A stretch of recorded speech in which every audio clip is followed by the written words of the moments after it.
रफ्तार है, उसकी जो स्पीड है वो करीब 110 किलोमीटर प्रति घंटा। लेकिन आपने देखा होगा कि ये जो दूरी है 90 किलोमीटर की, वो 2 घंटे में तय की जा रही है, यानी अभी इसकी स्पीड कम रखी गई है। इसको भारतीय ट्रैक्स पर संचालित किया जा रहा है, पायलट प्रोजेक्ट है, देश की पहली हाइड्रोजन ट्रेन।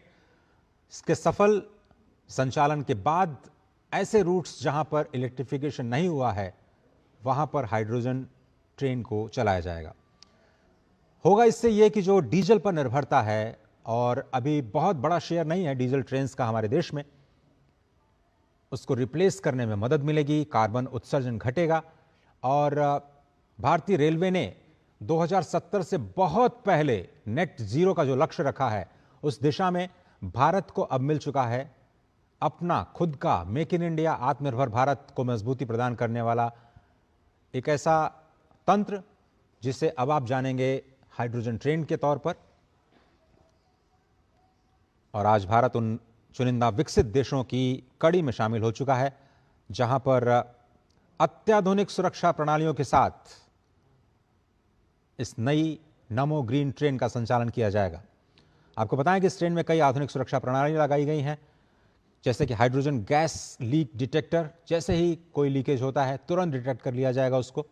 आग और धुएं का पता लगाने वाले जो अल्ट्रा सेंसिटिव सेंसर्स हैं वो भी इसमें लगाए गए हैं। तापमान की निगरानी करने वाले सिस्टम्स हैं। किसी भी तरह की परेशानी को रोकने के लिए सुरक्षा सुनिश्चित की गई है। हाइड्रोजन कैसे आती है, तो जींद में पहले से ही ग्रीन हाइड्रोजन उत्पादन संयंत्र स्थापित किया गया है और वहां पर इलेक्ट्रोलाइसिस के जरिए पानी को हाइड्रोजन और ऑक्सीजन में विभाजित किया जाएगा, हाइड्रोजन को इकट्ठा किया जाएगा और उसके बाद हाइड्रोजन टैंक्स में उसको फिल किया जाएगा और उससे ही बिजली बनाई जाएगी जिससे कि ये ट्रेन चलेगी। इसका जो बाई प्रोडक्ट है वो केवल वाटर वेपर है, यानी केवल पानी की भाप। प्रदूषण बिल्कुल नहीं, जीरो प्रदूषण। ट्रेन में बड़े बड़े हाइड्रोजन टैंक्स जिनकी तस्वीरें हमने आपको दिखाई। प्रधानमंत्री नरेंद्र मोदी ने इस देश में ग्रीन हाइड्रोजन मिशन की शुरुआत की और उसी के तहत ये हाइड्रोजन पावर्ड ट्रेन आज देश में संचालित की जा रही है। और वर्षों के अनुसंधान, परीक्षण और भारतीय रेलवे के स्वदेशी विकास यानी मेक इन इंडिया का यह परिणाम। इसका उद्देश्य डीजल ट्रेन की तरह जगह एक स्वच्छ, कम प्रदूषण वाला विकल्प विकसित करना है। और इस ट्रेन के मानक जो हैं वो research design and standard organisation RSDO ने तय किए। ट्रेन का निर्माण चेन्नई के इंटीग्रल कोच फैक्ट्री में किया गया और भारत में ही इसे डिजाइन किया गया, भारत में ही विकसित किया गया और यह कंप्लीटली इंडिजिनियस परियोजना के तौर पर हमारे सामने है। तो आज का दिन बहुत ही ऐतिहासिक और यह हाइड्रोजन ट्रेन केवल तकनीक नहीं बल्कि स्वच्छ ऊर्जा, ऊर्जा सुरक्षा और जलवायु परिवर्तन से निपटने की वैश्विक रणनीति का एक बहुत ही महत्वपूर्ण हिस्सा है। भारत जैसे देश के लिए जहां पर अधिकांश रेलवे नेटवर्क का विद्युतीकरण हो चुका है, आपको बताया मैंने, लेकिन कुछ मार्ग अभी भी हैं जहां पर डीजल की निर्भरता है, जहां पर इलेक्ट्रिफिकेशन नहीं हुआ है और हाइड्रोजन ट्रेन्स एक बहुत ही प्रभावी और पर्यावरण अनुकूल समाधान बन सकती हैं।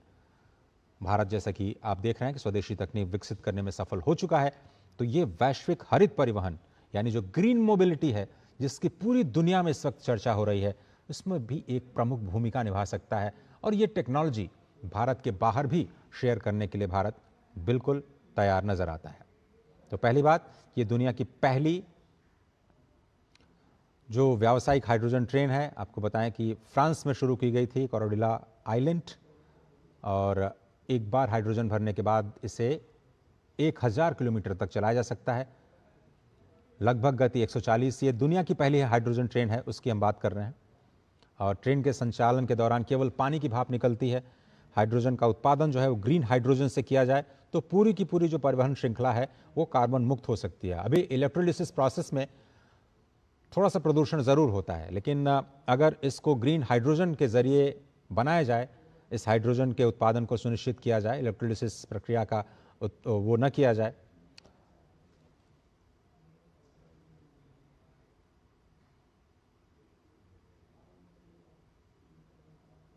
तो ये भारत की जो तकनीक है अपने आप में एक ज़बरदस्त उदाहरण नमो ग्रीन रेल का।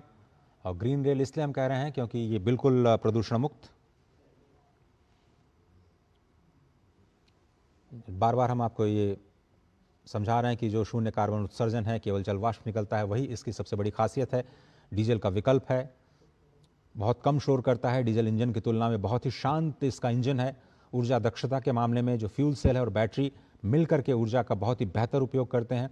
ब्रेकिंग ऊर्जा जो है उसका फिर से उपयोग किया जाता है, यानी रीजनरेटिव ब्रेकिंग से इसकी बैटरी को चार्ज किया जाता है और तेज़ रिफ्यूलिंग होती है। बैटरी चार्ज करने की तुलना में हाइड्रोजन फिल करने में बहुत कम समय लगता है। लंबी दूरी के लिए बहुत ही उपयुक्त है, जहां पर विद्युतीकरण व्यावहारिक नहीं है। मिसाल के तौर पर नॉर्थ ईस्ट की बात करें, जहां पर इलेक्ट्रिफिकेशन ट्रेन रूट्स का थोड़ा सा मुश्किल है, वहां पर इस तकनीक का इस्तेमाल किया जा सकता है। और सबसे पहले आपको बताएं, 1960 में अमेरिकी अंतरिक्ष एजेंसी नासा, उसने अपने अपोलो मिशन में इस फ्यूल सेल तकनीक का इस्तेमाल किया था। रेल क्षेत्र में हाइड्रोजन तकनीक को जो कॉमर्शलाइजेशन करने का अगर श्रेय जाता है तो वो है फ्रांस की कंपनी एल्स्ट्रॉम को। एल्स्ट्रॉम ने सबसे पहला कैरेडिया आइलैंड नाम का दुनिया का पहला यात्री हाइड्रोजन ट्रेन विकसित किया। 2016 में इसका पहला सार्वजनिक प्रदर्शन किया गया। तो बहुत पुरानी बात नहीं है, सिर्फ 10 वर्ष पहले हाइड्रोजन ट्रेन का प्रदर्शन जर्मनी के बर्लिन में किया गया था। इनोट्रांस प्रदर्शनी का नाम था। और उसके बाद 2018 में जर्मनी ने पहली बार नियमित यात्री सेवा में हाइड्रोजन ट्रेन चलाई। तो जर्मनी को श्रेय जाता है यात्री ट्रेन चलाने का। उससे पहले फ्रांस को श्रेय जाता है इसको बनाने का। और एल्स्ट्रॉम कंपनी बहुत ही जानी मानी कंपनी जिसने इसका सबसे पहले निर्माण किया। और 2022 में जर्मनी दुनिया का पहला देश बना जिसने पूरी तरह से हाइड्रोजन ट्रेन का व्यावसायिक बेड़ा यानी कॉमर्शियल ऑपरेशन शुरू किया।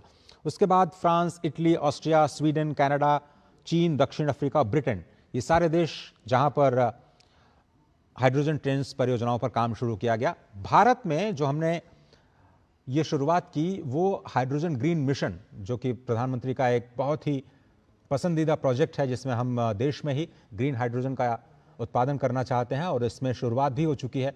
आत्मनिर्भर भारत की दिशा में एक बड़ा कदम। रेल मंत्रालय ने इसे हाइड्रोजन फॉर हेरिटेज, इस पहल के तहत हाइड्रोजन ट्रेन विकसित करने की योजना बनाई। और इसका उद्देश्य यही था कि जितनी भी डीजल ट्रेन अभी बची हुई हैं उनको चरणबद्ध तरीके से फेज आउट किया जाए। और भारतीय रेलवे की ये योजना है कि जो सक्रिय और विरासत यानी जो हेरिटेज रेल लाइंस हैं वहां पर पहले इसकी शुरुआत की जाए। और इसीलिए हरियाणा का जो जींद है वहां पर जो रेलवे वर्कशॉप है जिसमें हाइड्रोजन फ्यूल सेल आधारित इंजन को विकसित करने का काम किया गया। तो बिल्कुल सक्रिय और हेरिटेज रेल लाइंस पर इसकी शुरुआत करने का जो प्लान बनाया था रेलवे ने, वो बिल्कुल सफल होता हुआ नजर आ रहा है। तो आपको इस तरह के हेरिटेज रेलवे ट्रैक्स पर जहां पर विद्युतीकरण नहीं हुआ है ये ट्रेन चलती हुई दिखाई दे सकती हैं। इसी तरह से ऐसे रूट्स जो अभी नए बनाए जा रहे हैं, मिसाल के तौर पर उत्तराखंड और जो नॉर्थ ईस्ट के कुछ राज्य हैं जहां पर पहली बार ट्रेन पहुंचाई गई है, वहां पर इसका परिचालन किया जा सकता है। और भारत का लक्ष्य केवल इस तरह की ट्रेन को चलाना नहीं है, बल्कि मेक इन इंडिया के तहत इस स्वदेशी तकनीक को भी विकसित करना है, जिससे भविष्य में जो हाइड्रोजन आधारित रेलवे प्रणाली है उसका निर्यात भी किया जा सके। तो आपने देखा कि भारत लगातार विकासशील देशों की सहायता करता आया है, चाहे वो तकनीक के माध्यम से हो या फाइनेंस के माध्यम से। हम दोनों ही मोर्चों पर अपने कैनवस को बिल्कुल खुला रखते हैं, खुले दिल से विकासशील देशों की मदद करने का प्रयास करते हैं और ग्लोबल इंटीग्रेशन करना चाहते हैं अपनी बेस्ट टेक्नोलॉजीज का, अपने बेस्ट प्रैक्टिसेस का। हाइड्रोजन ट्रेन की विशेषताएं लगातार हम बता रहे हैं। आपको बताएं कि दुनिया की पहली व्यावसायिक हाइड्रोजन ट्रेन कैरेडिया आइलैंड जो कि फ्रांस ने बनाई, फ्रांस के एल्स्ट्रॉम ने बनाई। एक बार अगर आप हाइड्रोजन फिल कर देते हैं तो 1000 किलोमीटर तक इसका परिचालन हो सकता है। दुनिया में जो सबसे बड़ी हाई स्पीड की ट्रेन है 140 किलोमीटर प्रति घंटा। भारत में जो ट्रेन हमने बनाई है 110 किलोमीटर प्रति घंटा, लेकिन फिलहाल इससे प्रायोगिक तौर पर यानी पायलट प्रोजेक्ट के तौर पर जींद और सोनीपत के बीच में चलाया जा रहा है। 90 किलोमीटर का ये सफ़र 2 घंटों में पूरा किया जाएगा। और अगर ये तकनीक सफल हो जाती है, पायलट प्रोजेक्ट जैसा कि लग रहा है कि सफल बिल्कुल हो चुका है, और पूरी टेस्टिंग के बाद इसे भारतीय रेलवे ने अन ट्रैक्स पर आज यात्रियों के लिए उतारा है। यूरोप में ऑलरेडी ये हाइड्रोजन ट्रेन्स हैं, वो जलवायु परिवर्तन से निपटने की रणनीति का महत्वपूर्ण हिस्सा बन चुकी हैं। तो अब भारत वैश्विक मंचों पर इस बात का दावा कर सकता है कि वो नेट जीरो के जो लक्ष्य को प्राप्त करने के लिए तेजी से आगे बढ़ रहा है। जिस तरह से हमने 2030 के जो एनडीसीज हैं, जो पर्यावरण संबंधी जो हमारे लक्ष्य थे, उनको हमने समय रहते उससे पहले पूरा कर लिया। उन कमिटमेंट्स को हमने पहले पूरा किया। जो हम रिन्यूएबल्स के क्षेत्र में पूरी दुनिया को देते आए हैं। इसी तरह से भारत ने नेट जीरो का लक्ष्य रखा है 2030 तक, माफ कीजिएगा 2070 तक, और भारतीय रेलवेज ने नेट जीरो का लक्ष्य उससे काफ़ी पहले तय किया है। और भारत का जो नेशनल ग्रीन हाइड्रोजन मिशन है उसमें कई क्षेत्रों में हाइड्रोजन उपयोग को बढ़ावा देना मकसद, और रेलवेज में ग्रीन हाइड्रोजन को बढ़ावा देना, हाइड्रोजन को बढ़ावा देना, इस तरह की पहल की जा रही है। और चूंकि हाइड्रोजन ट्रेन्स में हाई प्रेशर टैंक्स में हाइड्रोजन बिल्कुल सिक्योर, सेफ तरीके से संग्रहित की जाती है और अंतर्राष्ट्रीय सुरक्षा मानकों का पालन किया गया है। भविष्य में जो बैटरी और हाइड्रोजन तकनीक दोनों मिलाकर के, जिस तरह से हमने कहा कि जो ब्रेकिंग तकनीक होती है उसका इस्तेमाल किया जाता है बैटरी को चार्ज करने के लिए, तो ये दोनों तकनीकें मिलकर के, हाइड्रोजन तकनीक और बैटरी दोनों ही मिलकर के रेल परिवहन को और ज़्यादा क्लीन और सस्टेनेबल, जिसको हम सतत और टिकाऊ विकास कहते हैं, उसमें मदद करती हुई नजर आएंगी।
एक बार फिर से आपका स्वागत है भारत की हरित क्रांति की इस नई पहचान में, जिसे आप नमो ग्रीन रेल के तौर पर जानेंगे। ये सिर्फ एक ट्रेन नहीं है, बल्कि ये स्वच्छ, सुरक्षित और आत्मनिर्भर भारत की ओर बढ़ता एक सशक्त कदम है। भारतीय रेलवे का लक्ष्य, जिस तरह से हम आपको बता रहे हैं कि 2030 तक नेट जीरो कार्बन उत्सर्जन का लक्ष्य हासिल किया जाए, नमो ग्रीन रेल उसी लक्ष्य को गति देने वाला एक महत्वपूर्ण पहल है। एक बहुत ही सशक्त पहचान भारत में आत्मनिर्भर भारत अभियान को बढ़ावा देने के लिए, मेक इन इंडिया को बढ़ावा देने के लिए। 2070 तक देश का लक्ष्य है नेट जीरो का, 2030 तक भारतीय रेलवेज का है लक्ष्य नेट जीरो होने का, यानी जितना प्रदूषण वो करते हैं उतना रिन्यूएबल्स वो खुद प्रोड्यूस करें, नेट जीरो उसी स्थिति को कहते हैं। स्वच्छ ऊर्जा, आधुनिक तकनीक और पर्यावरण संरक्षण, ये तीन स्तंभ हैं। इस पूरे समन्वय के साथ ये भविष्य के रेल परिवहन की नई दिशा दिखाई दे रही है, क्योंकि ये तकनीक भारत में विकसित की गई है, ये रेल के डिब्बे भारत में विकसित किए गए हैं और इस तकनीक को बनाने वाले इंजीनियर्स भी भारत के ही हैं। पूरी तरह से स्वदेशी और ऊर्जा दक्ष तकनीक, यानी जो एनर्जी एफिशिएंट टेक्नोलॉजी है उसका इस्तेमाल इसमें किया जा रहा है, और ग्रीन हाइड्रोजन जैसे इनोवेशंस को प्रयोग करके प्रदूषण कम करने और ऊर्जा सुरक्षा को सुनिश्चित करने के लिए ये महत्वपूर्ण कदम। और आप देख रहे हैं प्रधानमंत्री नरेंद्र मोदी जिस मिशन को लेकर के आगे बढ़ रहे हैं, जिस ग्रीन मिशन पे उनका इतना बड़ा फोकस है कि वो बड़े इन्वेस्टमेंट लाना चाहते हैं। पूरी दुनिया में इस बात को बार बार कहते हैं कि भारत नेट जीरो की तरफ जा रहा है, आप हमारे साथ तकनीक, हमारे साथ फाइनेंस शेयर करिए, और निवेशकों का आह्वान करते हैं भारत के ग्रीन हाइड्रोजन और ग्रीन मोबिलिटी में इन्वेस्ट करने के लिए जहां भी वो जाते हैं। आज एक बार देश को यह कहने का मौका मिल गया है कि भारत स्वयं से उस तकनीक को डेवलप कर सकता है जो उसकी ऊर्जा आत्मनिर्भरता की दिशा में एक बहुत ही महत्वपूर्ण कदम है। और भारत यह भी चाहता है कि वो अपने समकक्ष या जो विकासशील देश हैं उनकी भी मदद करे। नमो ग्रीन रेल केवल यात्रियों को एक स्थान से दूसरे स्थान पर नहीं पहुंचाएगी, बल्कि एक ऐसे भारत का संदेश देती है जो लगातार विकास और पर्यावरण को तरजीह देते हैं, दोनों को साथ लेकर के चलते हैं, पर्यावरण की सुरक्षा और विकास, यानी विरासत भी और विकास भी। अभी बहुत सारे प्रोग्राम्स हैं आज प्रधानमंत्री नरेंद्र मोदी के, जिसमें वो अमृत स्टेशंस का अनावरण करेंगे, जिसमें 75 जो स्टेशंस हैं उनको अत्याधुनिक सुविधाओं के साथ लैस किया गया है और वहां भी हेरिटेज का ख्याल रखा गया है। विरासत को संभाल के रखना, पर्यावरण को संभाल के रखना, प्रकृति का संरक्षण करना, ये भारत की आत्मा के मूल में है। और इसीलिए हम जब भी विकास के रास्ते पर चलते हैं तो इस बात का ख्याल रखते हैं कि हम सबके हितों को ध्यान में रखें, सबको साथ लेकर के चलें, किसी को भी कोई कष्ट ना हो, प्रकृति को संरक्षित किया जाए और देश का विकास भी हो। तो ये जो नमो ग्रीन रेल है वो एक ग्रीन थिंकिंग, एक हरित सोच, आधुनिक तकनीक, मॉडर्न टेक्नोलॉजी और विकसित भारत की नई रफ्तार है। इस हरित अभियान का हिस्सा आज भारतीय रेल बन चुका है। 2070 तक देश के नेट जीरो और 2030 तक अपने खुद के, भारतीय रेलवे के खुद के नेट जीरो के लक्ष्य को हासिल करने के लिए इस ग्रीन मिशन का एक बहुत बड़ा पड़ाव आज हरियाणा के जींद स्टेशन में आप देख रहे हैं। प्रधानमंत्री नरेंद्र मोदी के साथ हरियाणा के मुख्यमंत्री और भारत के रेल मंत्री अभिवादन करते हुए इस तकनीक का, उन सभी दक्ष इंजीनियर्स का, हमारे वैज्ञानिकों का, जिन्होंने इस मुकाम को हासिल किया, जो पर्यावरण और विकास दोनों को साथ लेकर के चलते हैं और दुनिया को दिखाते हैं कि भारत सक्षम है उन सभी तकनीकों को विकसित करने के लिए जो भारत के विकास के लिए, विकसित भारत के लिए अत्यंत आवश्यक है।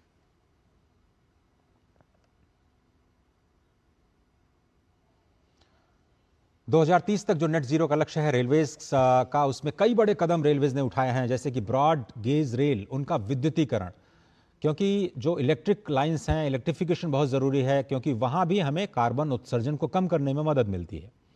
डीजल से इलेक्ट्रिक ट्रैक्शन की ओर बदलाव, और अधिकांश जो ब्रॉड गेज की रेलवे लाइंस हैं उनका इलेक्ट्रिफिकेशन हो चुका है और डीजल इंजन पर निर्भरता हमारी लगातार कम हो रही है। लेकिन जहाँ डीजल इंजन है भी, वहाँ पर हम इलेक्ट्रिक इंजन से उसको रिप्लेस कर रहे हैं और अब तो ये हाइड्रोजन, ग्रीन हाइड्रोजन के जरिए हाइड्रोजन फ्यूल सेल से चलने वाली एक नई तकनीक भी हमें मिल चुकी है। हाँ, आपने देखा होगा स्टेशंस पर सोलर और जो विंड एनर्जी है उसका उपयोग किया जा रहा है। रेलवे स्टेशंस, उनकी खाली जमीन पर सोलर प्लांट्स लगाए जा रहे हैं। पवन ऊर्जा परियोजनाएं यानी जो विंड प्रोजेक्ट्स हैं, विंड पावर के, वो भी लगाए जा रहे हैं। और अपनी बिजली की ज़रूरत का जो बढ़ता हिस्सा है, रेलवेज जो अपनी बिजली की खपत करता है वो ज़्यादा से ज़्यादा कोशिश कर रहा है कि रिन्यूएबल्स के जरिए वो बिजली को प्रोड्यूस करे और स्वयं इस्तेमाल करे, जिससे जो प्रोडक्टिव सेक्टर्स हैं, दूसरे प्रोडक्टिव सेक्टर्स हैं, आम उपभोक्ता के लिए बिजली की उपलब्धता जो है उसको बनाए रखा जाए। और जो एनर्जी एफिशिएंट तकनीक है उसका इस्तेमाल किया जा रहा है, जैसे कि 3 phase electric locomotive, regenerative braking तकनीक, जिसको हम बार बार कह रहे हैं कि ब्रेक्स जब आप लगाते हैं तो वो रीजनरेटिव ब्रेकिंग तकनीक, ब्रेक लगाने पर ऊर्जा वापस बिजली को पैदा करने के लिए इस्तेमाल की जाती है। और सभी स्टेशंस पर LED लाइट्स लगाई गई हैं। ये सब कुछ कार्बन उत्सर्जन को कम करने के लिए और ग्रीन मिशन को हासिल करने के लिए, नेट जीरो को हासिल करने के लिए। जो हेड ऑन जनरेटर्स हैं, कई ट्रेन में जो डीजल जनरेटर्स हैं उनकी जगह हेड ऑन जनरेटर्स का इस्तेमाल किया गया है, जिसमें इलेक्ट्रिक इंजन से बिजली मिलती है, डीजल की खपत कम होती है, प्रदूषण कम होता है। और इसी कड़ी में भारतीय रेलवे ने स्वदेशी हाइड्रोजन फ्यूल सेल की ट्रेन विकसित की और इसी का उद्देश्य है डीजल ट्रेन का स्वच्छ विकल्प उपलब्ध कराना। खासतौर पर आपने देखा होगा कि डेडिकेटेड फ्रेट कॉरिडोर, जिसकी चर्चा लंबे समय से चल रही थी, बुनियादी ढांचे का काम रुका हुआ था, लेकिन अब इसने रफ्तार पकड़ी है और जो हमारा डेडिकेटेड फ्रेट कॉरिडोर है उसके विकास से जो माल परिवहन है और ज़्यादा एनर्जी एफिशिएंट हुआ है। तो सड़क परिवहन की तुलना में वहाँ भी कार्बन उत्सर्जन कम हो रहा था। उन सभी हम कदमों का जिक्र कर रहे हैं जो भारतीय रेलवेज अपने नेट जीरो के लिए उठा रहा है और उसमें ये जो ग्रीन इनिशिएटिव हैं वो बहुत इंपॉर्टेंट है। चाहे वो रेलवे भूमि पर वृक्षारोपण करना हो, रेलवे स्टेशंस और जो औद्योगिक इकाइयाँ हैं उनको ग्रीन सर्टिफिकेशन देना हो, वेस्ट टू एनर्जी परियोजनाएं हैं उनको लागू करना हो, और उसके साथ ये जो आप तस्वीरें देख रहे हैं, प्रधानमंत्री स्वागत करते हुए, हाथ हिलाकर अभिवादन करते हुए, नमो ग्रीन रेल का, इंडियन रेलवेज, स्वदेशी तकनीक, आत्मनिर्भर भारत, मेक इन इंडिया का सशक्त उदाहरण। और यहाँ पर भारी संख्या में जन समुदाय भी प्रधानमंत्री नरेंद्र